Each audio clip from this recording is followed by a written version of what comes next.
ये ठाकुर जी के निकुंज का रस है। इसकी व्याख्या श्रवण की और उस स्थिति में जावे की योग्यता ठाकुर जी की, हमारी नहीं है। तो इसलिए जितनो समझ आ जाए उतनो समझ ली हूं। धीर समीरे यमुना तीरे बसती बने वनमाली गोपी पिना पायो धर्मर्दन गोपी पिना पायो धर्मर्दन चंचल कर युगशाली धीर समीरे यमुना तीरे बसती बने वनमाली नाम समेतम कृत संकेतम नाम समेतम कृत संकेतम वादयते मृदुवेणु वादयते मृदुवेणु बहुमनुते ननुते तनु संगत बहुननुते ननुते तनु संगत पवन चलित मपरेणु धीर समीरे यमुना। केवल एक स्थिति का वर्णन है। श्री जयदेव महाप्रभु कह रहे हैं कि यमुना तट पर धीर समीर यानी कि धीमे धीमे धीमे धीमे सूर्य अस्ताचल को हैं, सुंदर पवन बह रही है, कुंगराले केश ठाकुर जी के अलकावलियां मुखमंडल पर आ रही हैं। वृंदावन की शाम आज भी सुंदर होती है। उस समय की कैसी रहती होगी, जहां पवन मंदिराचल पर्वत की चंदन की सुगंधियों को लपेट करके बहता है। यमुना जी की कलकल करती धार कभी कभी ठाकुर जी की ओर देखती हैं तो रुक जाती हैं। ठाकुर जी अपने मुखमंडल को थोड़ा सा तिरछा करते हैं। अच्छा, मैंने कथा में बताया वंशी, वेणु और मुरली, ये तीन संकेतों में ठाकुर जी की आकृति बदलती है। ठाकुर जी जब वंशी बजाते हैं तो वंशी कब बजती है, जब अधर पर एक छिद्र और ये जो ठाकुर जी के दोनों हस्त कमल है बिल्कुल अधर के सामने ही हों तो समझो ठाकुर जी वंशी बजा रहे हैं। अधर से दोनों हस्त कमल थोड़े नीचे हैं तो समझो ठाकुर जी मुरली बजा रहे हैं।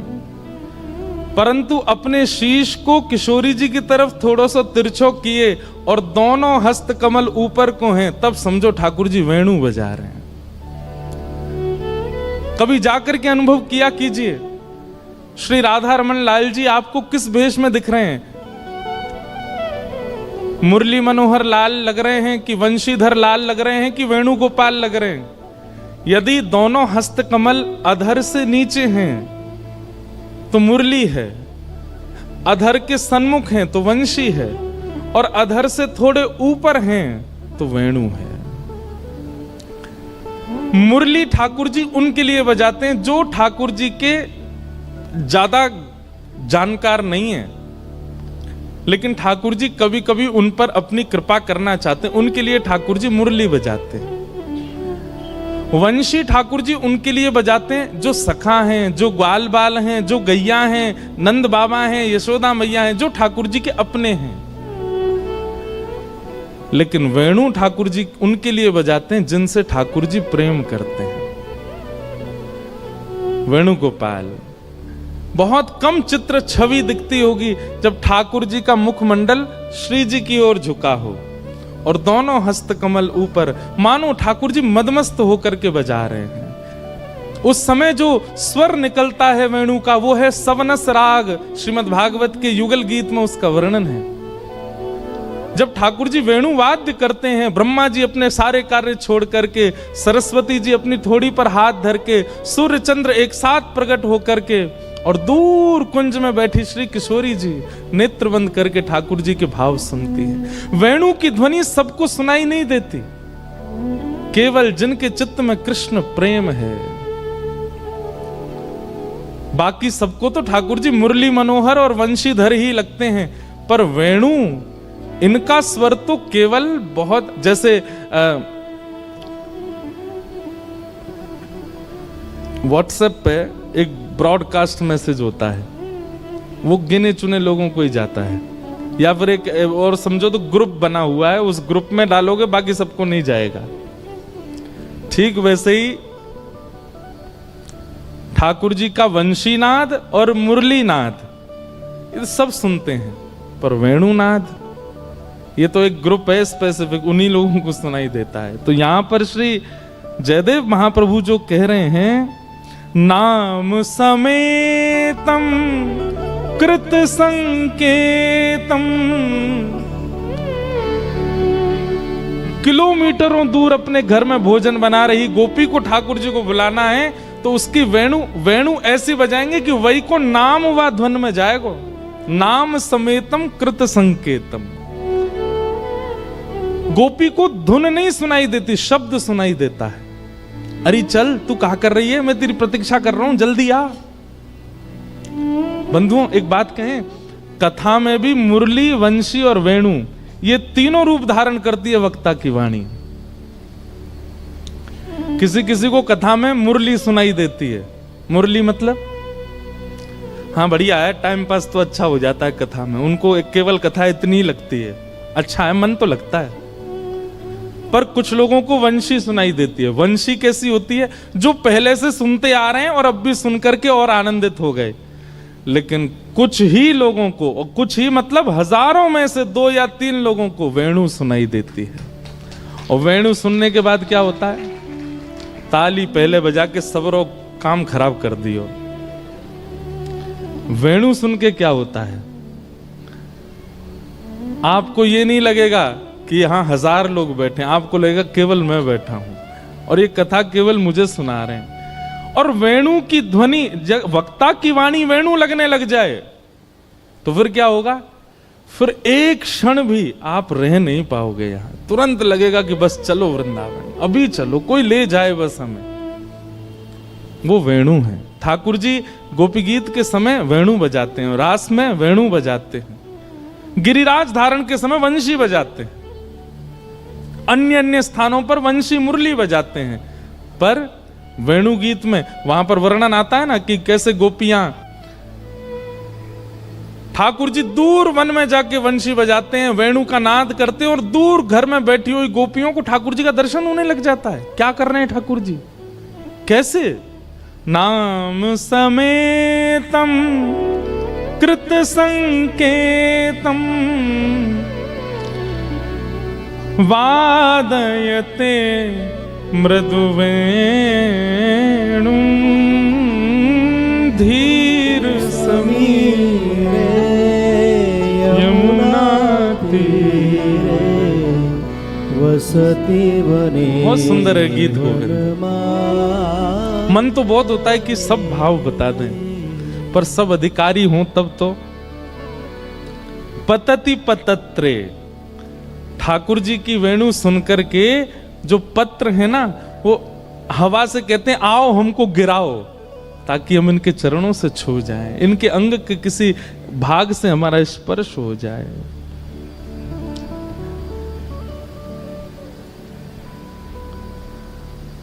पतति पतत्रे विचलति पत्रे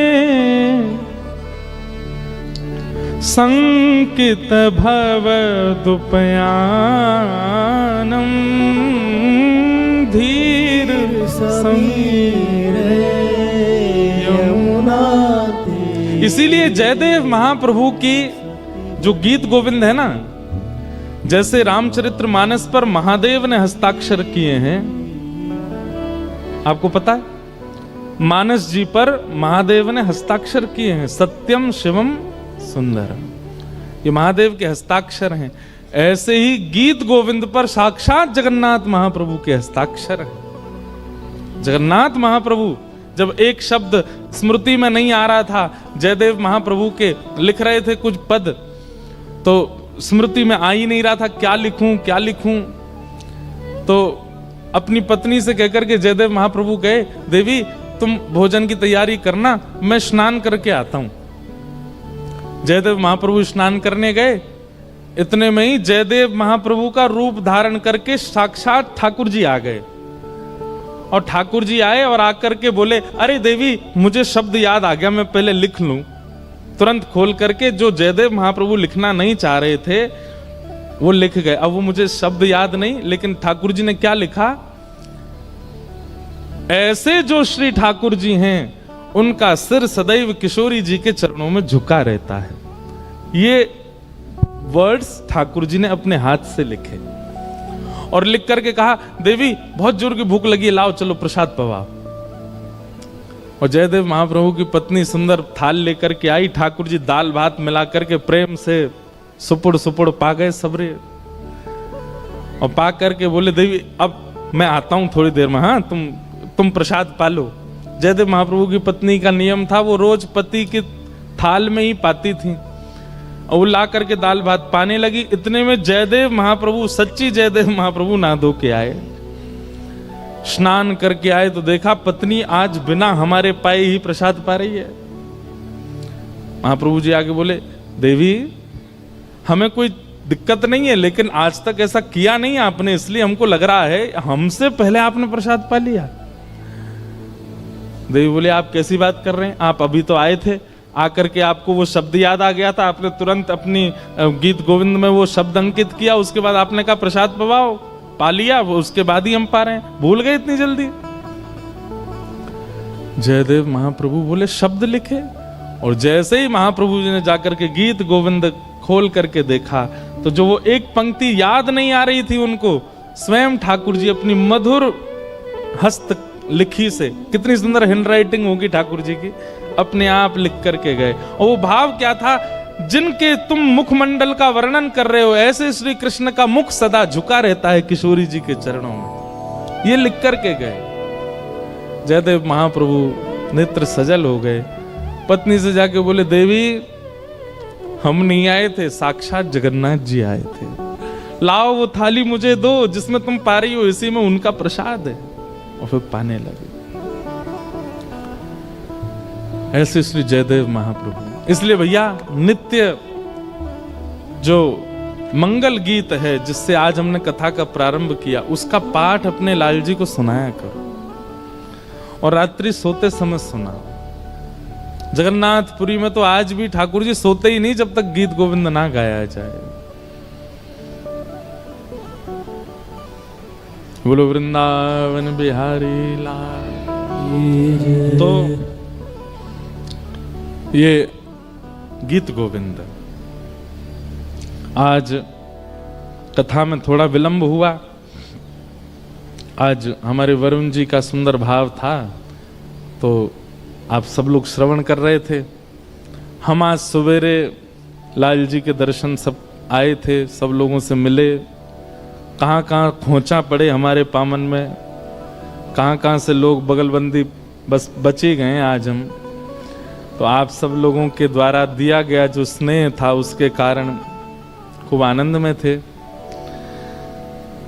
तो थोड़ा विलंब से हुआ, लेकिन कोई बात नहीं है।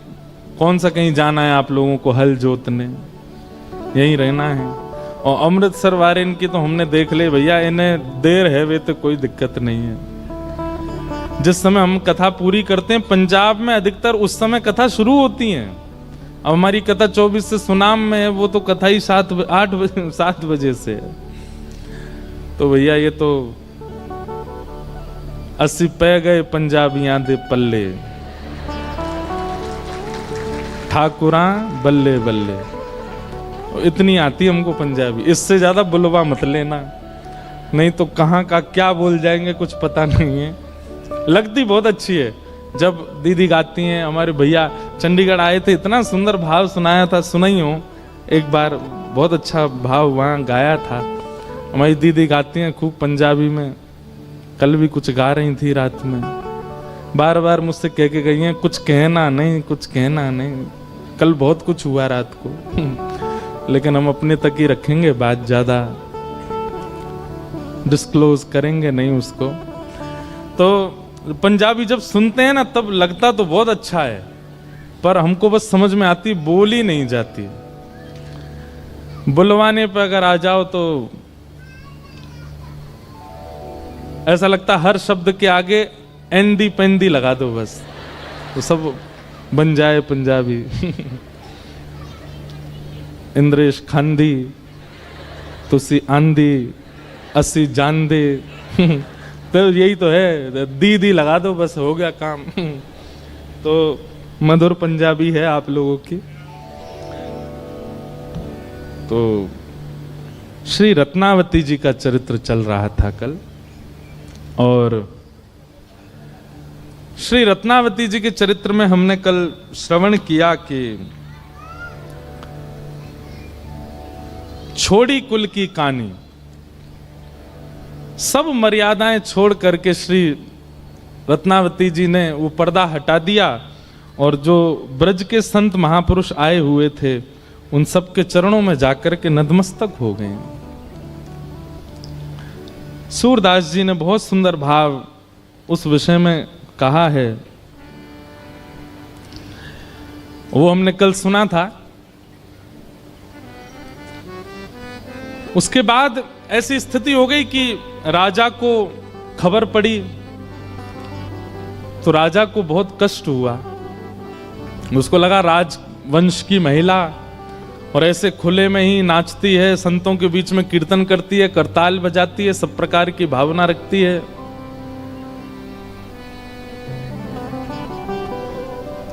लोचन लोचन भय श्याम के चेहरे, लोचन भय श्याम के चेहरे, लोचन भय श्याम के चेहरे, लोचन भय श्याम के चेहरे। सूरदास जी कह रहे हैं, एते पे सुख पावत कोटिक, एते पे सुख पावत। भैया ये शब्द सूरदास जी के हैं, मीराबाई के पद, सूरदास जी के पद। जब ये पद आचार्यों के गाए जाते हैं ना, इनमें शांत मत बैठा कीजिए, गाया कीजिए। ये वो पद हैं जिनमें ठाकुर जी थिरकते हैं, ठाकुर जी प्रकट होते हैं। इन शब्दों, ये शब्द भले ही पुराने होंगे पर इन शब्दों में वेदों का सार छिपा है, इसलिए सुन करके दोहरा के गाया कीजिए। हमको पता है भागवत की कथा जब हम करते हैं तब हमको इतना अवसर नहीं मिलता पद गाने का। ये स्वच्छंद कथा होती है ना, इनमें हम खुली छूट है हमारी, हम खूब गाते हैं, नए नए पद लेके आते हैं, इसलिए आप गाइए साथ में। एते पे सुख पावत कोटिक, एते पे सुख पावत कोटिक, मोतन फेरी नहेरे, मोतन फेरी नहेरे, लोचन भय श्याम के चेहरे, लोचन भय श्याम के चेहरे। चेले मतलब चेला क्या करता है? जिसका चेला बन जाता है वो जो चाहे वही खाएगा, वही देखेगा, वही घूमेगा, वही डोलेगा। रत्नावती जी की स्थिति ऐसी हो गई है कि उनको कुल मर्यादा अब दिखती नहीं है, उनको अपने पति का भाव दिखाई नहीं देता है। लोग बाग क्या कहते हैं, क्या सोचते हैं, ये स्थिति केवल रत्नावती की नहीं, यही मीराबाई की है, यही सूरदास जी की है, यही कुम्मनदास जी की है, यही करमेती बाई की है। जो भी भगवत पथिक है उन सबकी स्थिति को सूरदास जी गा रहे हैं। उनके नेत्र कैसे हो जाते हैं, बोले ठाकुर जी के चेहरा बन गए, अब जैसे ठाकुर जी चाहेंगे वैसे घूमेंगे। लोचन भय श्याम के चेहरे, लोचन भय श्याम के चेहरे,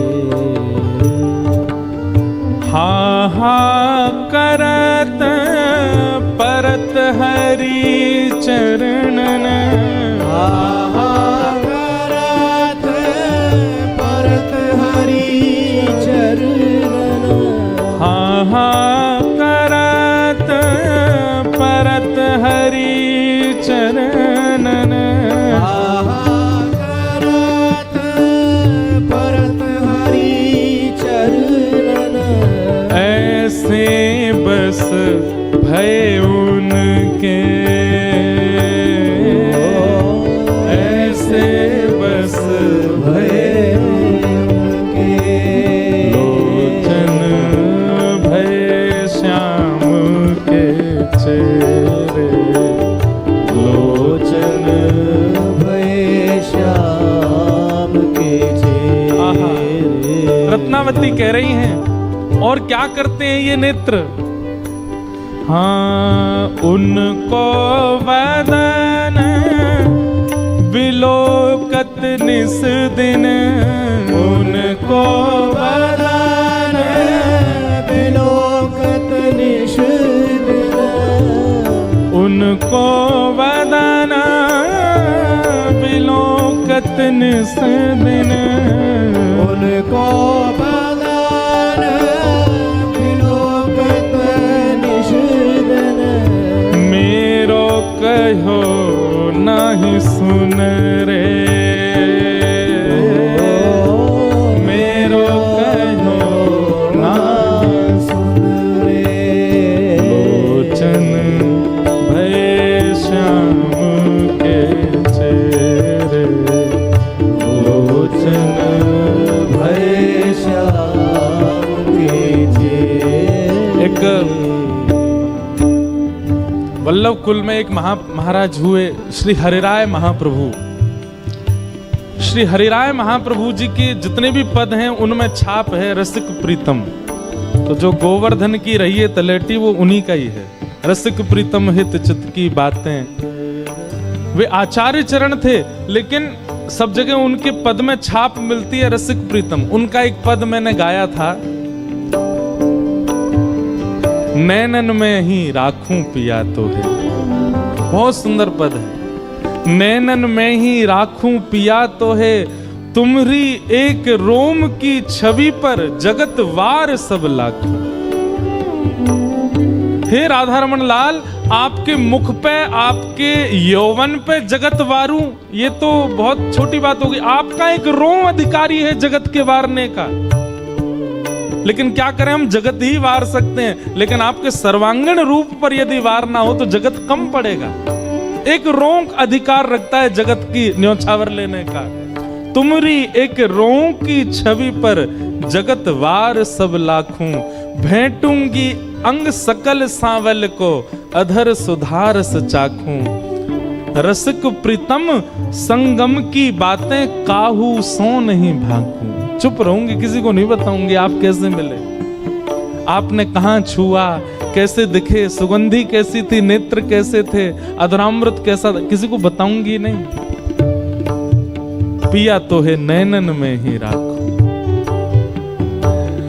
उनको वदन विलोकत निस दिन, उनको वदन विलोकत निस दिन, मेरो कहो नाही सुन रे, मेरो कहो ना सुन रे। लोचन भय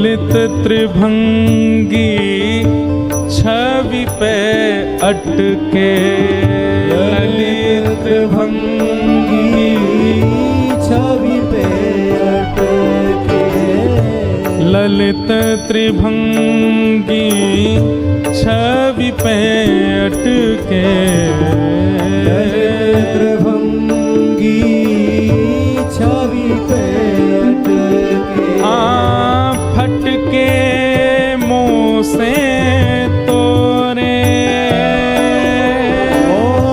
फटके मुँह से तोरे, या फिर कहो ना तो मुँह से तोरे, ना तो मुँह से कौन? तोरे, लोचन भय श्याम के चेहरे, लोचन भय श्याम के चेहरे, लोचन भय श्याम के चेहरे, लोचन भय श्याम के चेहरे, सूरदशाय मेरी कीन्ही, सूरदशाय मेरी कीन्ही, सूरदशाय। रत्नावती कह रही हैं मेरी तो ये दशा कर दी इन्होंने, ये अटक गए व त्रिभंग लली के रूप में मोते सबरे नाते तोड़ दिए। मैं कहूं मूंद जाओ, नहीं माने, उनको ही देखते रहे, उनमें अटक गए। कितने सुंदर भाव है। सूरदशाय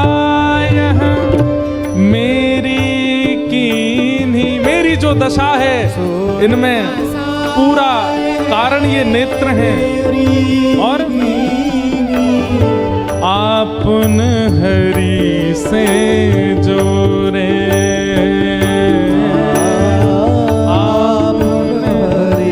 खुद तो जुड़ गए उनसे और मुझको ऐसा छोड़ गए।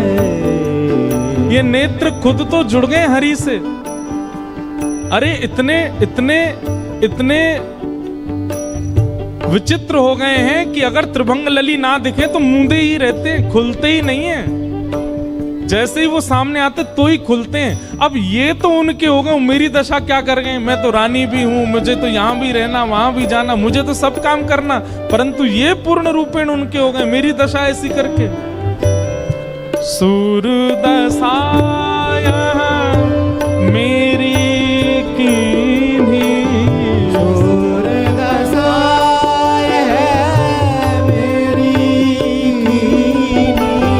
आपन हरि से जोरे, आपन हरि से जोरे, लोचन भय श्याम के चेहरे, लोचन भय श्याम के चेहरे, लोचन भय श्याम के चेहरे, लोचन भय श्याम के चेहरे।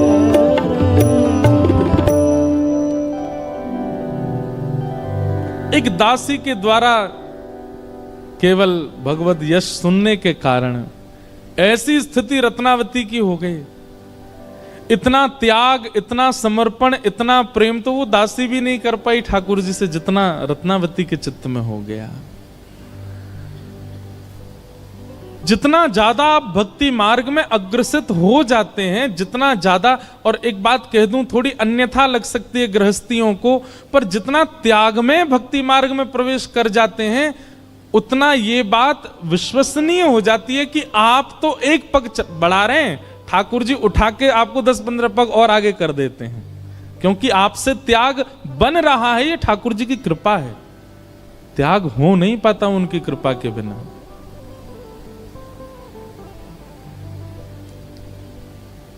अब पत्नी, बच्चे, परिवार, धन संपत्ति, इनको त्यागने की बात तो कहनी नहीं चाहिए मंच से।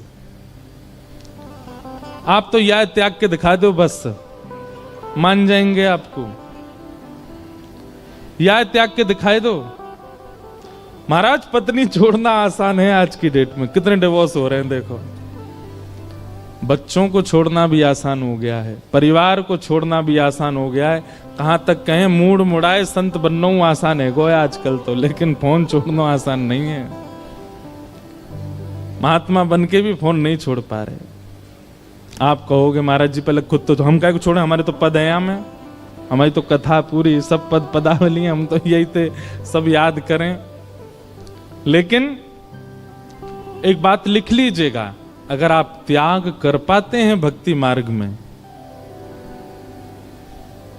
तो ये ठाकुर जी की कृपा है। आप तो नहीं कर सकते, ठाकुर जी करवा रहे हैं।